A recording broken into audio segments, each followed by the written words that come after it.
Greetings, welcome to the Diabetic Mogul podcast. On this podcast, we will offer standard and recommended practice of not only managing your diabetes goal, but how you can get involved in advocating for proper access to healthcare and bringing opportunities within the diabetes online community. It's Tino, a patient advocate and a certified diabetes educator. I'm Hona. I'm a recently graduated medical doctor. Together, we want to raise awareness, open a discussion about diabetes, share ideas, thoughts, different perspectives, and overall create a safe environment for everyone who needs to express his or her thoughts. We'll be hosting a series of podcast episodes from people living with diabetes, caregivers, healthcare providers, researchers, and we encourage you to get involved, get engaged, and come up together to create the change that we need.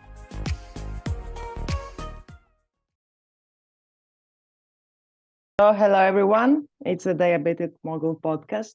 We have Beth with us here today. Beth, could you introduce yourself? Yeah, hi. It's so nice to be on the podcast. I'm Beth Edwards. I have been living with type 1 diabetes for almost 26 years. So I feel like I should know it all, but I don't. I'm still learning every day. I work with people with type 1 and I help support them find their balance with nutrition, lifestyle, and health. I'm really interested in diabetes advocacy, and that's how I met Connor and Tino. Yeah, I'm looking forward to a great chat today. That's great. Thank you so much for being here with us. Can you share with us, you already said how many years you've been diabetic, how that affected you? You've been through many changes of the treatment from traditional ones to technology now. How was that journey for you? That's such a good question. And I sort of can't really believe just the sort of shifts in technology that I've seen. I mean, I was diagnosed when I was 9. So I sort of can remember life before type 1, but I also can't because it's just been so ingrained in me for, forever. And I think, I started off just doing finger pricks. So you just get that one cross-sectional result and you have no idea. Like I had no idea if things were going up, going down. So I think I spent most of my time not really knowing what my blood sugars were doing. I was just kind of like in an almost kind of blissful ignorance. And now we have incredible CGMs and flash monitoring. And it's just completely been a game changer in terms of how I have personally managed my type 1. And I also see that in my clients and the community as well. And there's so much kind of excitement and development around closed loops and what that might mean for the community. And I think, it's really exciting that the management is just getting so much more accessible. Of course, like you and I both know, there's still a huge issue around access across the globe. But I think there's so much more awareness. And I think type 1, particularly, I'm based in the UK, and I feel like type 1 has been put a lot more on the agenda. I'll often sort of say to friends and family that type 1 isn't really a kind of cool disease because it's not that interesting. It's quite complicated. People get confused about what it actually is, because we can manage it. There isn't a huge sort of push for a cure per se. So I kind of feel that it just gets sidelined. But more recently it has been out and about in the press, and it's good to see that awareness. But I would say, yeah, I've kind of been through teenage years with it, sort of early adulthood. That shift, I think, from my family supporting me at home to then me kind of going to university and moving out of the family home, that was a big transition. So I think type 1's been with me through kind of all the highs and all the lows. And I know we'll talk about this later, but having a pregnancy with type 1 has been something that I've done.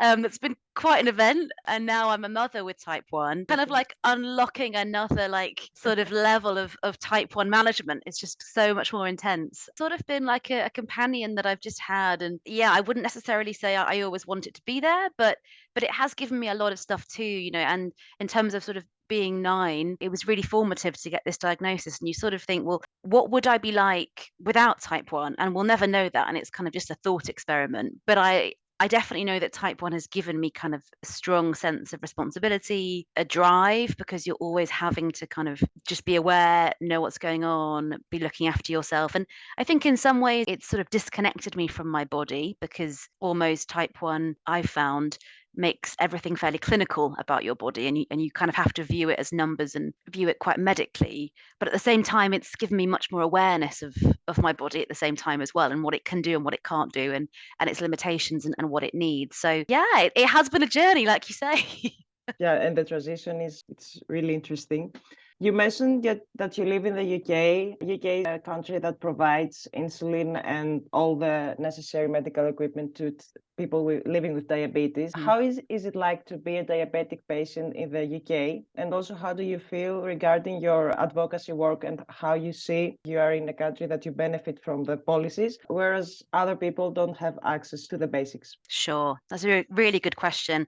And I think I probably would say I was quite late coming to the advocacy journey because I had the privilege of having insulin access supplies available to me at the point of access. If I needed something, I could get it. And I think in the UK, we've had the National Health Service since just post-war. So I'm of the generation where it's just been there and it's been such an amazing health service. I think I've kind of almost lost sight of the fact that it doesn't work like this in other countries. I think probably it was just before COVID, I was sort of thinking, well, this isn't fair, really, that, particularly we were hearing a lot about the US. I was quite interested as well, sort of more globally, what was going on, not necessarily with access issues because of cost per se, but I remember speaking to an advocate from one of the African countries when I was working at T1 International.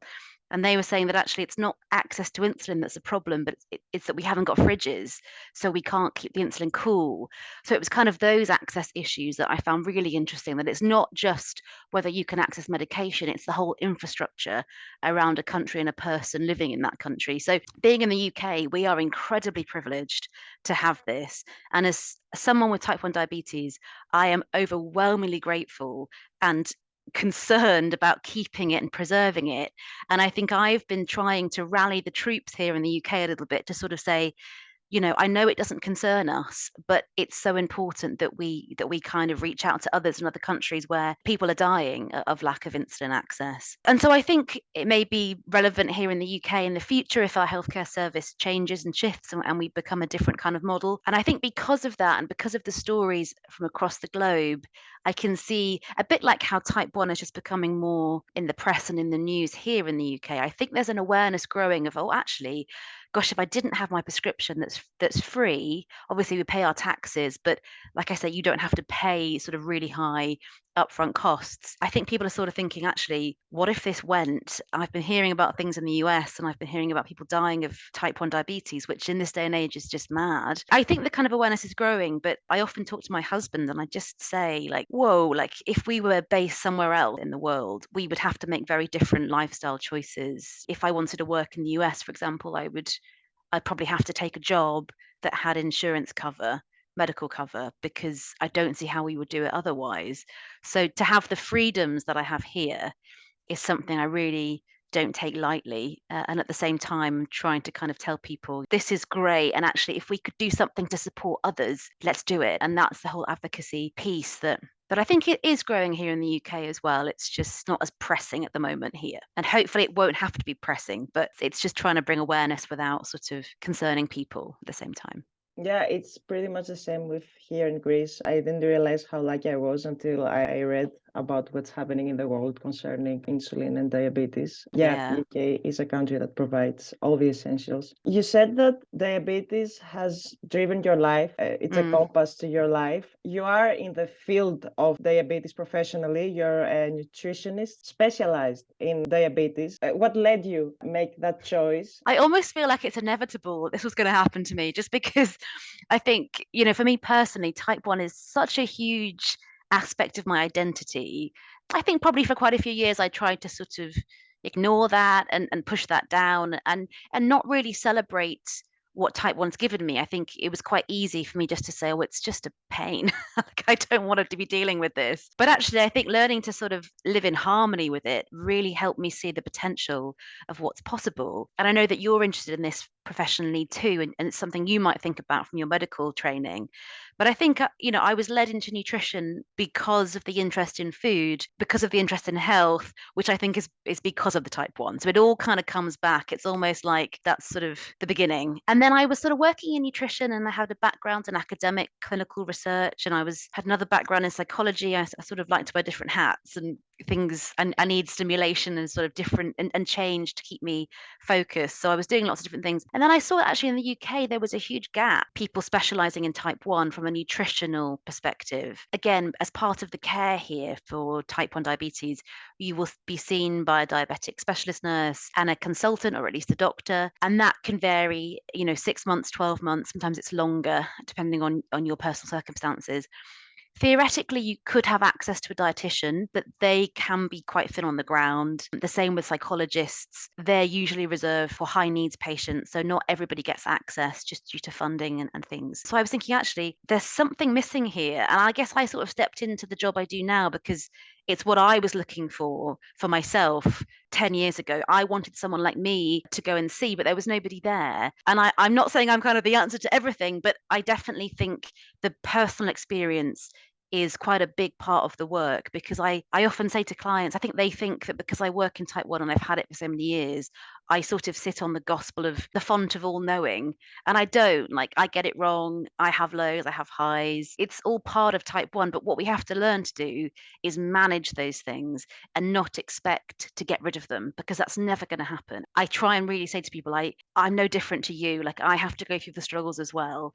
And I think that just helps people see that actually it's just a hard thing and you can't always win with it. Even though I think sometimes from the medical approach, because it has to be so numbers focused, people feel if they're not achieving a certain HbA1c, they're failing, or they can't do it properly, or something's wrong with them, and they're just rubbish. And then it sort of almost spirals into their self-worth and their self-esteem. So you can see that I'm clearly like getting passionate about it, but it's just, for me, I think having this conversation about type 1 is really the work, and actually, ironically, even though I am a nutritionist, we don't talk a huge amount about food, because really it's everything else that's sort of coming in, and food is obviously a huge piece, but it's sort of everything. I might discover that someone's actually really scared about going low, so runs a bit higher, and what does that mean for them, and how can we sort of manage that? So I feel incredibly privileged to be able to do this work, because I think people with type 1 have something special about them, and I would say that because I have type 1. But I think when you meet another type 1, you just have a language and you just have an immediate connection, and you know that someone's going to get what the word bolus means, or what the word correction means, or like hyper, or whatever, and you just know that that person knows what it's like to be sweating with a sort of 2 a.m. hypo, shaking, trying to look for some apple juice. Like, someone just knows, and there's immediate comfort in that. So like I say, it kind of feels inevitable, and it almost feels like I've come home. It's like, oh yeah, this is what I'm meant to be doing. Like, having spent quite a few years trying to figure out a career and sort of think, what should I be doing? And I don't quite like the research bit, and I don't quite like this bit. Oh, this is it. This is it now. I've got it. Okay, I'm here. Fine. So yeah, thank you for asking that question. It's a nice one to answer. Yeah, thank you for your inspiring answer. You blend your personal experience with your knowledge. That's great. Sometimes I have visited nutritionists, and I realize how there is a misconception between type 1 diabetes management and type diabetes management. And they were all like, Yeah. for me, oh, you eat way too many carbs for your situation. And I was like, yeah, that's why I have the pump, the Yeah. bolus for that. That's not the Yeah. case. There are nutritionists, but specialized in the field of type 1 diabetes, there are not so many. How important do you think is for people with diabetes to have regular access to a specialized nutritionist? It's sort of imperative, really, because food plays such a huge role in type 1 diabetes. And there are some sort of quite shocking statistics where sort of 50% of people with type 1 will experience some sort of mood disorder related to having the condition. And it's not because someone's depressed or anxious per se, it's because their diabetes causes them a very specific distress. And then about 25% of people will have what they would call a disordered approach to eating, because food can so easily become black and white, good and bad. If you have, say, a bananas seem to be quite a sort of trigger food for lots of clients I work with. Have a banana, it spikes them, and they say, okay, well, I'm just not going to have the banana. And then that may seem like quite a logical thing to do in the short term, but then if that starts to happen with more and more foods, and it may even stretch to a food group, you might be sort of eliminating a whole food group because you're trying to manage your type 1. It makes perfect sense, and I can see the logic, and I admire the dedication to doing that. But could we find a different way of actually not having to reduce so much and being able to manage the food better? So rather than trying to kind of let type 1 rule you, it's thinking, well, could we just sort of put some things in place that actually allow you to have a much richer and fuller plate and fuller diet, so that you don't have to eliminate? Because there's a whole sort of thing in the industry and in the world and the community, and it's very deeply personal, about sort of high carb versus low carb and keto, everything kind of being thrown in. And I suppose, I work in a very person-centered way. So if someone's got an approach that works for them, I'm not going to knock that. But quite often I have people coming to me who've adopted a lifestyle and dietary approach that worked maybe the short term, or it worked for a couple of years, but actually now it doesn't serve them because they might be anxious about having a meal out, or they might be preoccupied with what they're eating. Like their relationship with food has become quite poor because of trying to place a type 1 center stage. It's really key. And I think not just people with type 1, but anybody really, I think, would benefit from seeing somebody in a nutritional field, because to get all the nutrients we need and to have everything balanced is really important. But also in the UK, there's a huge sort of focus on societal approaches to eating. There's a huge culture here of what I would call sort of fat shaming, stigmatizing around weight. And again, so we're trying to kind of eat in a world that's actually quite harsh around people and bodies and food.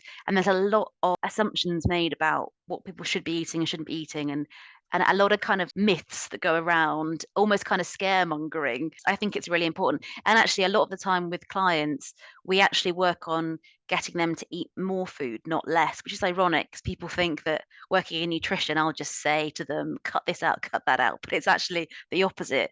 In the type 1 field, I'm usually asking people to put something else on their plate, or diversify their food, or just have something extra if you feel hungry. Don't feel like you can't have it. We'll figure out the type 1 stuff to work for you. So yeah, I think it's really important.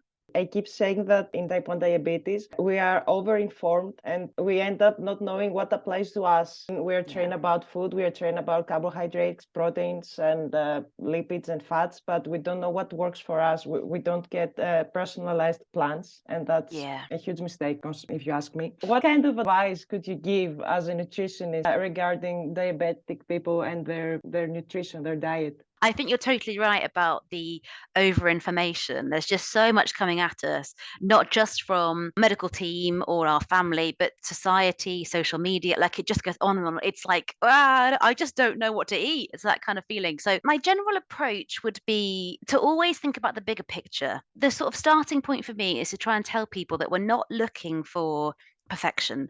We're not looking for, if you have a CGM, it doesn't need to be 100% time in range. 70% and above. If you can go above, great. If you're at 70, fine. That's what we're aiming for. When we have that 30% wiggle room to have life, to have that pleasure. Because I sort of think you could get that 100% if you wanted to, but what's the sacrifice? And usually the sacrifice will be sanity or sort of peace of mind around food, or you might be avoiding things. So first of all, it's always thinking, okay, let's just sort of ease off the pressure and know that we will go high and we will go low, and it's okay, as long as most of the time we're sort of, things are kind of in range. And also, I try and tell people not to forget that a body without type 1 diabetes will also have fluctuations, not as severe as ours. What we're trying to do is reduce the severity of the ups and downs, but we will go up and down. If we keep a flat line, that's a unicorn day. That's kind of like we've cured it. I'm cured, because no one will have that flat line all of the time. There's that to begin with. My general approach, I want to put everything into the diet if possible. I'm thinking about kind of a nice amount of protein in there, some complex carbohydrates, and some fats. That's, for me, that just seems intuitively sensible. If something doesn't work for somebody and that's not the right approach, then we'll work with that. But by and large, most people following a sort of Mediterranean style of eating tends to work well for most. So again, the research would say that the Mediterranean diet works well for most aspects of health and for most groups of people. I'm not a huge fan of kind of Mediterranean approach versus keto versus whatever, but I think the Mediterranean approach most generally matches what I am doing with most people. So it's kind of having those 3 food groups in there, but it's also focusing on how you cook your food, how you eat your food. So sort of we haven't got the sun here in the UK as much as we have in the Mediterranean, which you know all about, Connor, but it's having that kind of like the atmosphere of sitting around a table together, breaking food together, enjoying it as a family would together, maybe having a glass of wine with the meal. It's kind of relaxing, slowing down, enjoying it, taking pleasure, not eating food at our desk, which I am guilty of. Don't do as I do as I say. But it's just that kind of just relationship of knowing where your foods come from, eating within seasons. So really thinking about the seasonality of food, fresh produce, trying to keep food where possible in its whole state, whole fruit, rather than having kind of pureed. And pureed's fine, but again, it's trying to prioritize unprocessing with the food. So just keeping it as nature intended, really. Again, I think some people might be doing a sort of gluten-free, dairy-free, someone could be vegan. We'll honor all of that if that's important to you. But I guess I don't automatically take anything out of someone's diet just because they have type 1 or they have an autoimmune condition. I don't do that. I sort of see what's possible just because, again, there's such a precious relationship between the person and food. I don't want to come in, and I don't think it's helpful just to kind of cut things out as a matter of course, unless you absolutely have to. I think it's also just realizing for the person, if say porridge doesn't work for you and for breakfast, don't have it. Just because everybody on social media is having sort of porridge, great. But if you've tried and tried and tried and you've done different strategies and you're sort of tearing your hair out and it's not working, let's find something else. That may be not the thing for you. We'll do something differently. I'm sort of quite a big fan of giving somebody almost like a blood sugar balancing toolkit. So they've got tools they can lean on to help in certain situations. I'm quite a big fan of walking just generally.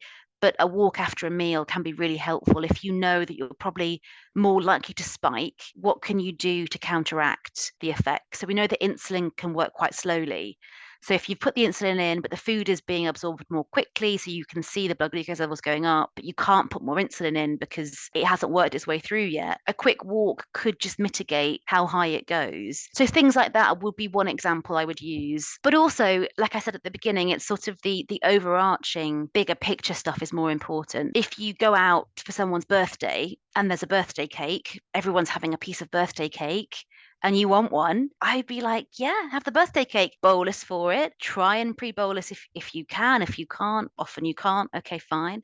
You're probably going to spike. We know you're going to spike. What's important is how quickly you get it back down. So again, maybe a bit of a walk afterwards. But if we also work on background sort of insulin sensitizing practices, sort of reducing stress management, working on things in the background, you'll find those one-off moments like the birthday cake don't have as much of an impact because you've got lots of things in the bank that are going to support you. And you probably will spike, but you might find you come down quicker because you've been working on things in the background. I also look at people's sort of CGM data and just help them see bigger picture, because if you think about it, type 1 just wants you to focus on the troubled times, because if you're going low, you've got to have your focus on the low to sort that out. If you're going high, your focus has to be on that high to sort it. You haven't got to focus if things are going well. So people tend to forget that actually most of the time they're probably ticking over quite nicely and doing quite well. But because that doesn't demand our attention, we sort of forget. And what we remember is that horrible low that we had, or that really horrible high that wouldn't come down. And and then you misconstrue how you're actually doing. So kind of bringing in some of the hard data to say, actually, well, look, your time in range actually was 75%. You're doing well. I always try and kind of bring it back to what's really going on, and try and sort of manage some of the emotions that come with type 1. Great. I find myself in most of the words you say today, both as a patient and as a perspective that I wish I had received earlier. Yeah. So now we're getting to the $1 million question. Yeah, you're a mom of a wonderful child. Congratulations. Thank But you. you experienced taking care of pregnancy and type 1 diabetes. How was that? Prior to getting pregnant and thinking about getting pregnant, I was always very worried about how would I do this? How would I manage this? You kind of hear lots of stories, and I know I'm not the only sort of female of childbirthing age who has had these anxieties about like what's going to happen. But I have to say, like, well, actually, I've got it here. I'll show you. I had a really good book that I read. It's called Pregnancy and Type 1 Diabetes, and I'll send you the link so you can share it on your podcast notes. But that sort of talks through every month what could happen to your blood sugars from a sort of hormonal perspective, and what's going on with the baby and how that will impact you. So I found that really comforting, that I sort of perhaps knew what might be coming my way. And I had an amazing medical team. Like they were just fantastic. In the UK, again, I feel so lucky that I can access this, but for most people, you'll have either once weekly or once a fortnight meetings, can be over Zoom or a telephone, it can be face to face with a specialist who's usually a nurse or a doctor, but they've got sort of pregnancy experience. It's a pregnancy clinic. I just felt so supported because they really go into the micromanagement of basal changes, carbohydrate to insulin ratio changes. So I felt like they really empowered me to actually make those shifts. And I found I had to be quite aggressive with my management. For me, I found because as the progesterone rises, that's coming from the placenta. The progesterone, it sort of makes you more resistant to insulin. So I was finding that as more progesterone was coming around, I was struggling more with resistance. So my blood sugars were just going higher and higher. My insulin needs were going up and up and up.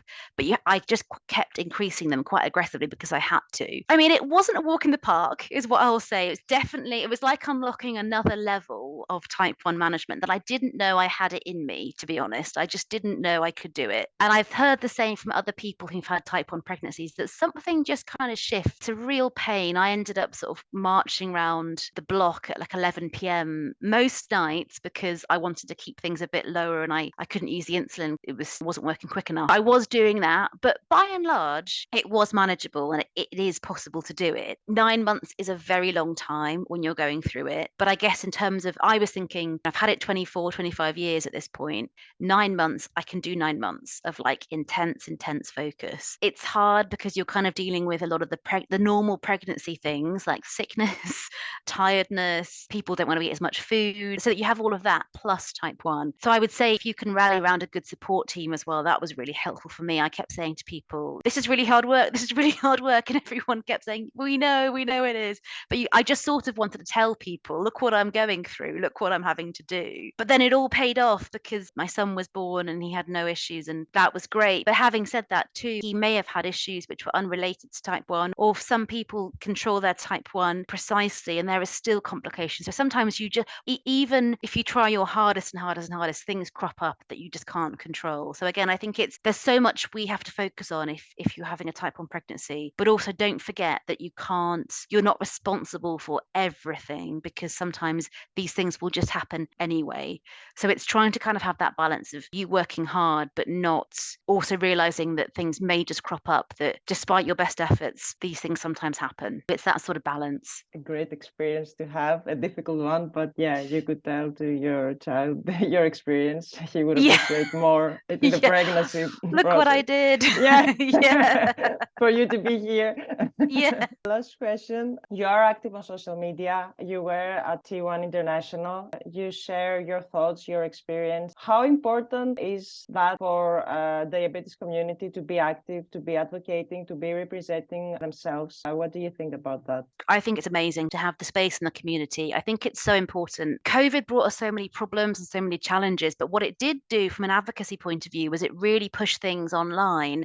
And I think a lot of those systems we had to put in place are now still going. So the online community was very present and active pre-COVID, but I think advocacy for me just seemed to get so much more digital. You and I met because I was working with the digital advocates as part of T1 International, and I just thought it was incredible that we could all get together from various parts of the world and just have this connection and this understanding and this sort of like powerful discourse and things. Those sessions we would have with the advocates, there'd always be something that came up. Maybe it was a blog someone wanted to write and you wrote some great blogs for us, or it might have been like that you met Tino and now this podcast has come about and you just have those connections. So I think those spaces for growth and opportunity is really important. And online, type 1 can be such a lonely condition. You may not know someone locally to you who has it, but you might know someone online who has it. You definitely will, actually, because if you want to find them, they're there. We're here. A lot of my community is all online as well, through Instagram, through Facebook, through podcasts, blogs, whatever. So I think personally it served me so well. I sort of followed some really good bloggers and vloggers from years and years ago when there wasn't really much of an online presence. It's sort of like 20 years ago. And now it's just here and it's great. I think the online stuff, if you want it, can be really beneficial. Yeah, I believe that too. Like the sense of belonging. I want to say to you that you're inspired me so much when I first joined T1 International. Like Oh, you were the person that brought me here. I want to thank you so much for that. you're very Thank well. you. That means a lot. Thank you, Connor. No, That's I'm just that's being great. honest. That's Yeah. honest. I still remember our first call, our first online meeting where you took me through that and explained everything to me, and then how many discussions we had together. I always admire your perspective and your work. Thank you so much for being here with us today. I wish you all the best in your professional life, your personal life, everything. Oh. It was a great honor. Oh, Connor, it's been so nice. The honor is for me. Like, it's been so nice coming on your podcast. I think what you guys are doing to raise awareness, this is sort of true advocacy. You know, you're in Greece, and Tina's in Africa. It's just an amazing connection that you guys have got here. And it's so nice to have a really nice conversation. And I know that we share similar perspectives. So it's nice to kind of talk things through and connect. It's been a really great conversation. And I'm so honored to come on your podcast. Thank you for having me. Thank you very much.